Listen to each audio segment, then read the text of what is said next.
Today's case, which occurred in South Korea in 2016, is a chilling reminder that monsters can hide in plain sight. The case came to light when a tourist found part of a man's dismembered body on Daebudo Island in Gyeonggi Province's Ansan City. Known as an ordinary and well-liked individual, Jo Seong-ho's true nature was shockingly revealed when he was arrested for his crime. Now let's delve into the case of Jo Seong. On May 1st, 2016, a shocking discovery was made at 3:50 p.m. in Ansan City. The lower half of a man's body, packed in a sack, was found in a drain near Buldo Embankment. The man was quite short, around 160 centimeters tall with small feet. The police quickly set up a team to investigate. The next day they started a big search near the discovery site at 8 a.m. This search was huge. 900 people and drones were used. Then, on May 3rd, the upper half of the body, wrapped just like the lower half, was found in Shiwa Lake, close to Daebudo Bangamori Pier. This was 11 kilometers away from where the first part was found. Luckily, there was a CCTV camera at the place where the upper half of the body was found. Surveillance footage showed a young man unloading an object believed to be the body from a rented vehicle at a wharf. The body was in such bad shape, especially the face and head, that it was hard to tell if it was a man or a woman. To figure out who the person was, the investigators worked on the left thumb. They removed the damaged skin and used chemicals to bring back the fingerprint. They sent this to forensic experts for more analysis, but the fingerprint was too damaged to identify who the person was. Not giving up, the police took a picture of the left index finger, which was in better condition, and also sent it for examination. Using this picture, they found 12 unique features in the fingerprint and checked it against a huge database. They narrowed it down to about 200 men aged 17 to 50 from a list of 19 million. The police then matched these 200 fingerprints with the thumbprint from the body. Finally, they found out the body was Trey, a 40-year-old man from Yeonsu district in Incheon. This discovery accelerated the investigation. An autopsy revealed that the cause of death was a severe blow to the head. After examining Trey's phone records, the police identified several people he frequently contacted, leading them to his roommate, Jo Seong-ho. On May 5th at 1:50 p.m., the police visited Trey's residence in the Yeonsu district in Incheon. There, they discovered blood splatters on the walls. Upon interrogating Jo Seong-ho at the scene, he confessed to the entire crime. Consequently, he was immediately arrested for murder, dismemberment, and abandoning the corpse. Jo Seong-ho, a 30-year-old from Ujeongbu, Gyeonggi Province, shared housing with Trey to save costs. He claimed the murder was accidental, stating that Trey belittled and ordered him around due to their age difference. He first said the killing happened accidentally with a knife during an intense argument between late March and early April 2016. However, he later confessed to a premeditated murder. He admitted that he attacked Trey while he was asleep, striking him multiple times with a hammer he had obtained from a factory. Over the course of more than 10 days, he dismembered Trey's body into 2 parts and stored them in the bathroom. Then, using a rented car on the night of April 26th, he disposed of the body parts at 2 different locations in Daebudo. The case quickly captured public attention following the rapid apprehension of the suspect. On May 6, 2016, acting under a law meant for extremely violent crimes, the prosecutors made an uncommon decision. They decided that due to the brutality of the crime and its fatal outcome, it was necessary to disclose the suspect's identity to the public. This step is usually reserved for severe cases where the suspect is still under investigation but hasn't been formally charged. This law, revised following the Kang Ho-soon case in 2009, allows the disclosure of the suspect's identity in violent crimes if the suspect is not underage and there is ample evidence.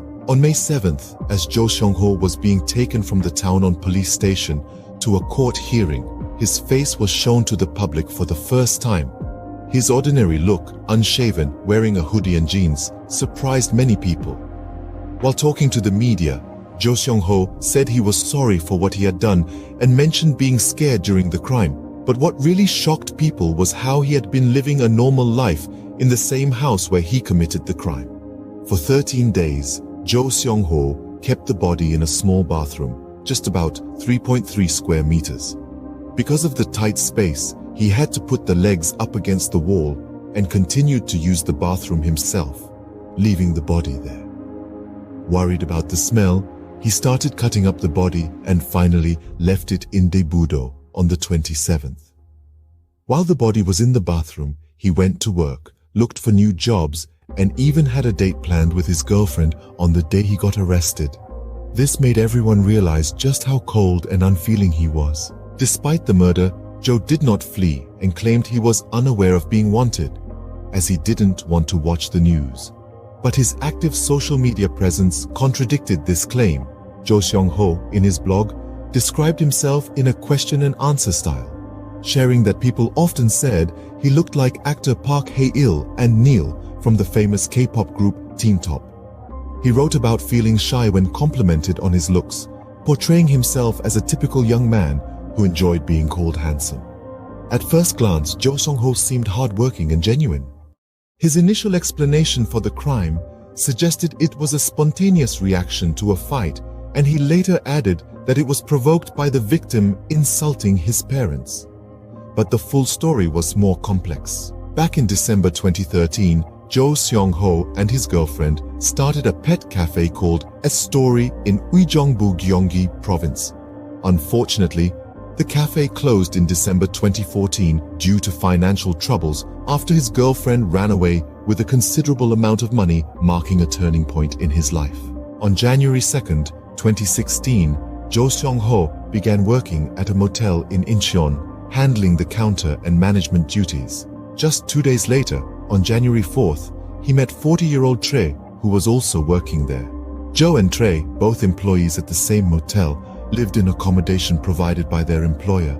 They quickly became friends due to their similar situations. However, after a month, both were fired for not doing their jobs well. That's when Trey suggested they should rent an apartment together. So they started living in a one-room studio apartment in Yeonsu District, Incheon. The lease was under Trey's name, but Jo Seong-ho was responsible for the utility bills. The turning point that led to the crime happened around March 10th, 2016. By that time, Trey was working as a karaoke host and struggling with money. Jo Seong-ho also worked in the adult film industry to make ends meet. Knowing this, Trey offered Jo Seong-ho a deal. He proposed a sexual relationship for 300,000 won, $228 USD each time. On March 31st, while they were drinking together, Jo Seong-ho asked Trey for the money he was promised for their sexual relationship. Trey avoided the question, saying there was no money after a month of not working. Things got worse when Trey, in anger, picked up a fork and threatened Jo Seong-ho to leave the apartment. Jo Seong-ho, angry about not getting the money and worried about being thrown out of the apartment, bought a 19 centimeters long kitchen knife on April 1st and kept it in their apartment. Meanwhile, Trey kept telling Jo Seong-ho to move out of their shared apartment. On April 12th, Jo Seong-ho decided he would kill Trey if he didn't agree to his demands. He secretly brought a 35 centimeters long hammer to their apartment. The next day, April 13th, at 12:30 p.m., with a hammer hidden behind the refrigerator near the front door, Jo Seong-ho was confronted by Trey, who was in bed. Trey aggressively questioned Jo Seong-ho about his plans to leave the apartment. Jo argued back, demanding the 600,000 won he was promised for their sexual encounters, plus an extra 300,000 won for the apartment deposit that he had paid, asking for a total of 900,000 won. Trey responded with insults towards Jo Seong-ho and his parents, which eventually pushed him to the edge. He grabbed the hammer he had hidden. As Trey tried to escape, Jo Seong-ho yelled, "Who are you to insult my parents?" and kicked Trey, knocking him down on the bed. In a fit of rage, Jo Seong-ho repeatedly struck Trey's face and chest with the hammer. He then dragged Trey to the bathroom where he grabbed a kitchen knife and repeatedly stabbed him in the abdomen and chest. In a frenzied state, Jo Seong-ho used the knife to cut open the back and abdominal area of the corpse. He removed most of the internal organs, then divided them into 5 disposable plastic bags. On April 14th, he disposed of these bags in the general waste collection. From April 15th to April 20th, Jo Seong-ho completely removed and disposed of all the organs. By around April 25th, he had left the corpse in the bathroom until only the skin remained, and then fully separated the upper and lower halves of the body. The next day, at 11:35 p.m., he put 2 bags with the body parts into the trunk of a rented car. In the early morning of April 27th, around 1:47 a.m., he drove to Buldo in Ansan and left the lower half of the body there.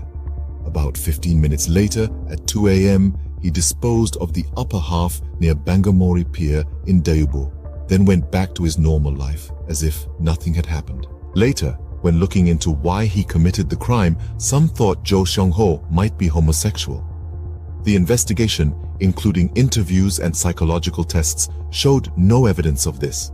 It turned out he was involved in sexual activities just for money.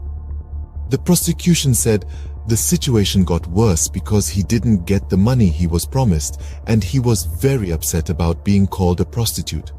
What's interesting is that people who knew Jo Seong-ho had very different things to say about him, making it hard to understand his true nature.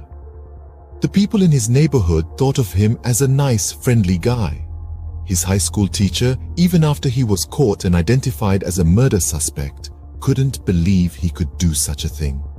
Jo Seong-ho was known as a quiet and reserved person, liked by many female students. However, his friends from high school remembered a disturbing incident where he crushed a cat's paw with a rock. They also mentioned that he was very sensitive to any comments that seemed disrespectful. However, the case takes a more complex turn. As reported by YTN, a former colleague of Jo Seong-ho revealed in an interview that approximately 3 months prior to the crime, around January, Jo Seong-ho began inquiring about ways to swiftly kill someone. This information adds a new dimension to understanding Jo's actions and intentions leading up to the murder. This was around the time when he had just met Trey. His ex-colleagues described him as someone who carefully planned things and always achieved his goals. They thought his saying the crime happened spontaneously was just a way to get a lighter sentence or make people feel sorry for him. A former manager commented on Jo Seong-ho's demeanor during his arrest by the police. He observed that while Jo bowed and apologized, he was smiling. As someone who would work closely with Jo for a long time, he felt confident that Jo's remorse was insincere. An adult film actress named Ginny Kim, who once worked with him, also said she noticed something strange in his eyes and the way he smiled, which made her think he might be a psychopath. This behavior led to speculations about Jo's true character and raised the possibility that he might have harbored thoughts of committing such crimes long before the actual event occurred. Criminal psychologists involved in the case suggested that the crime might have been planned in advance. However, understanding the full picture was difficult because most of the information came from Jo Seong-ho himself. On May 8th, during interrogation, Jo mentioned experimenting with various methods to dismember the body before actually proceeding with it. This was evidenced by the injuries found on Trey's body, including his right arm, lung, and a deep cut on the hip. These actions suggest a level of deliberation and presence of mind that is not typically associated with someone acting in a state of fear or panic during the commission of a crime. Jo claimed he had a mental disorder that made him act out violently and couldn't fully control his actions, and he asked for a mental health check. He had to take a lie detector test and go through psychological profiling to see if he was a psychopath. However, the psychological tests showed that Jo Seong-ho didn't have any mental illness or a psychopathic trait. He had low self-esteem and normal intelligence, but he tended to think problems were gone if he couldn't see them anymore, showing that he was very focused on himself.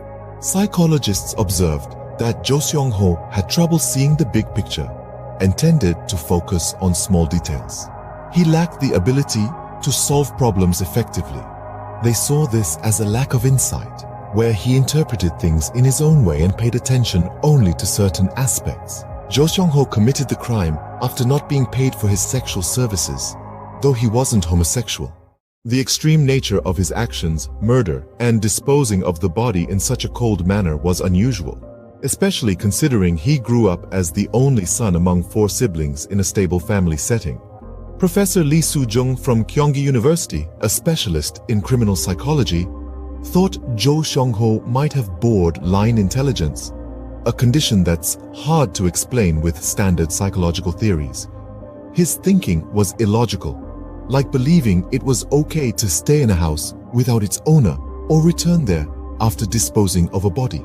The prosecutors wanted him to get the death penalty, but on October 28, 2016, he was given a life sentence at his first trial in the Suwon District Court, Ansan Branch. However, on April 13, 2017, the Seoul High Court reduced his sentence to 27 years. Since Jo Seong-ho didn't appeal again, he's expected to be released in May 2043, when he will be 57, without a chance for early release. Was the dispute over an unpaid sum of 900,000 won the true motive behind the murder? Jo Seong-ho's life painted a contrasting picture. Although the murder stemmed from a financial disagreement, Jo harbored grand ambitions for his future. In April 2014, he shared on Facebook his aim to earn millions within a few years, actively promoting his financial planning and loan services, reflecting his high aspirations. To those around him, Jo Seong-ho was perceived as a financial planner. However, in reality, he held various jobs including working at a loan company, karaoke bars, and in the adult film industry. This raises the question, who was the real Jo Seong-ho? Jo Seong-ho's behavior and choices paint a picture of an extreme egotist, someone who managed to blend into ordinary life while harboring deeper, more complex and conflicting aspects of personality. His ability to maintain this facade, coupled with his criminal actions, continues to baffle experts. Lurking in shadows, secrets untold. Hey, why not subscribe and follow us? Let's unfold the mystery together.